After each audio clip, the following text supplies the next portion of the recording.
Hello guys, this is Dada of Julaga TV and welcome back again to our Facebook page and YouTube channel.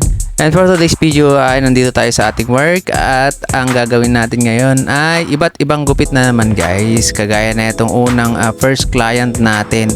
Bali high paid nga pala to pero nilagyan natin ng guide yung paggupit natin kagaya ng mga napapanood natin sa YouTube. Kita nyo naman guys, ayan. Then satisfied naman yung client natin kasi nga malinis naman yung gilid na yan. Bagay naman sa kanya, parang army cut na rin kasi yung mga ganyang gupit guys. Ayan, happy customer naman tayo. And then etong next na client natin, bali ano lang to guys, taper paid lang to. Then yung taas niya ano lang messy hair lang. Kita nyo naman, gulo-gulo lang yung taas niya. Mga ganyan lang yung mga ginugupit natin sa mga kabataan ngayon o mga binata. Then eto, Edgar cut naman yung ginawa natin dahil dinora natin yung harap niya guys. Ganyan lang yung mga gusto ng mga client natin. Then sa gilid lang, ayan, konti lang yung binawas natin. Then makapal lang, bulky lang yung taas niya. Bagay na bagay naman sa kanya. Then eto rin guys, ayan, ganyan lang yung ginawa natin. Bali long hair nga pala to kanina. Kita nyo naman, bali 2 block to kanina. Then magpa basket na daw siya guys. Kaya ayan, inaano natin yung taas niya. Kinakayod natin din. Ito na yung kinalabasan guys. Basket, taper paid. Low taper paid nga lang yung ginawa natin dyan. Bagay naman kay Tutoy. Yan, binata na nga pala yan. Then ito rin yung next client natin dito sa mga tiga El Monteverde. Yan, tropa rin ng mga ano natin, yung mga tropa natin sila Joshua din. Ayan.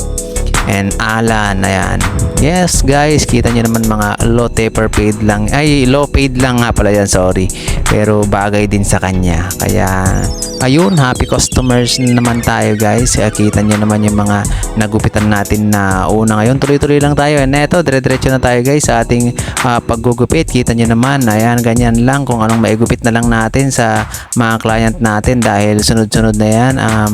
Low fade naman to. Then sa taas niya, mga trim lang konti yung ginawa natin. Then hayaan lang daw natin na medyo may mahaba, sabi niya. Di sinunod lang natin guys. Bali tiga Meral ko nga pala tong ginupitan natin na bata na to. Then eto rin yung tropa natin, ayan, from Quezon pa yan.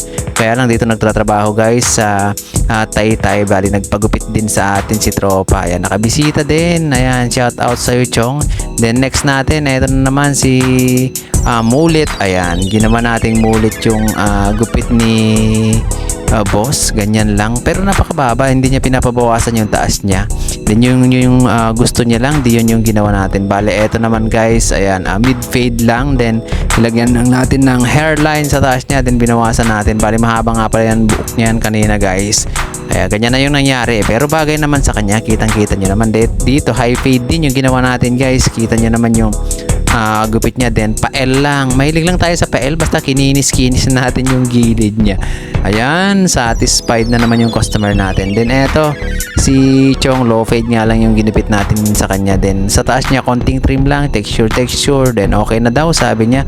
Bali kagagaling niya nga pala sa school niyan, nagpa-enroll siya kanina. Then eto din, low taper fade din yung ginawa natin sa kanya. Then sa taas niya konting bawas lang. Mga ganyan lang yung ginagawa natin dito guys sa workstation natin. Kumbaga paulit-ulit, parang ma-perfect na natin yung mga ginagawa natin. Pag ganyan nga yung mga gupit nila, hindi na uso yung mga gupit na kung ano-ano pa dati guys. Ito low fade din. Then ganyan lang yung mga ginugupit natin, mga konti lang binabawasan. Nagre-reklamo na rin yata yung mga nanay nila dahil pag pumunta sila rito, ba't ganyan lang ang pinagupit mo? Siguro ganyan yung mga sinasabi ng mga nanay nila. Request na rin guys, kaya sundin natin. Siyempre silang magpapagupit, kaya mas maganda sundin natin kung anong mga nire-request nila. Then eto rin, trim lang yung ginawa natin kay Utoy para bumagay naman sa kanya. Yan, kitang-kita nyo naman guys.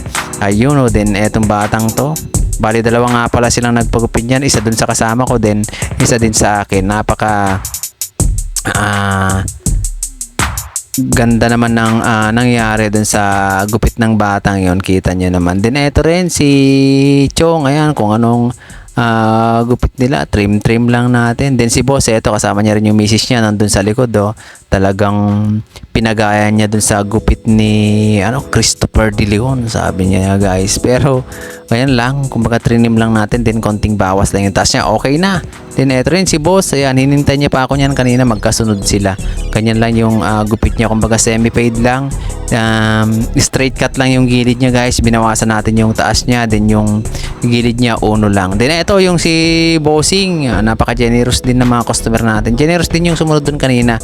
Eto kalbo lang, walang arte-arte sa buhok to si boss. Kumbaga pag kinalbo mo, kalbuhin mo na, diretso lang. Ayun, sayo na yung sukli. Ganun yan si boss eh. Then eto rin kay boss, mga taper, ano lang yan yata. Ano bang tawag dito? Barbers kanina. Pero ganyan yung nangyari kasi manipis yung buhok ni boss. Then eto din, kung anong mga ni-request lang nila, nipisan ko lang daw, dininipisan ko. Ganito kasi dito boss, yung mga ibang hindi alam yung gupit, nipisan mo sabi, o dinipisan ko, ganyan lang yung ginugupit natin. Kung barbers, sabi nila barbers, talagang gagawin natin, talagang kantuhan natin. Pero pag nipis, nipisan natin, trim natin, kaya lang pabilugin natin ng konti. And eto rin si boss, ayan yung gupit natin, bagay naman sa kanya dahil medyo manipis-nipis na yung buhok niya. Then eto din, kita nyo naman, mga ganyan lang yung ginugupit natin, paulit-ulit lang. Pero kung kailangan pagkaano talaga, bibidyuhin na tutukan talaga, medyo binabagalan din natin guys. Kumbaga, kinikinis din natin. Makinis din naman yan, kumbaga okay din naman yan pag natutukan. Malayo lang yung camera dyan, minsan sinusum ko lang din kasi guys. Ayan, bagay naman sa kanila. Ayan yung mga gupit natin, yung mga ginugupitan natin mga bata. Eto rin si boss, ayan, ginupitan din natin yung anak niya kanina. Bale, anak niya nga pala yung isa kanina, then siya yung sumunod. Ayan, maraming salamat guys, ayan, sa panonood nyo dito sa video natin. Sana lagi nyong suportahan at like and share nyo naman para mas malayo yung mararating ng mga ginagawa natin. Ayan, maraming salamat, God bless us all. Sana marami pa tayong gagawing maganda at pagpalain pa tayo ni Lord.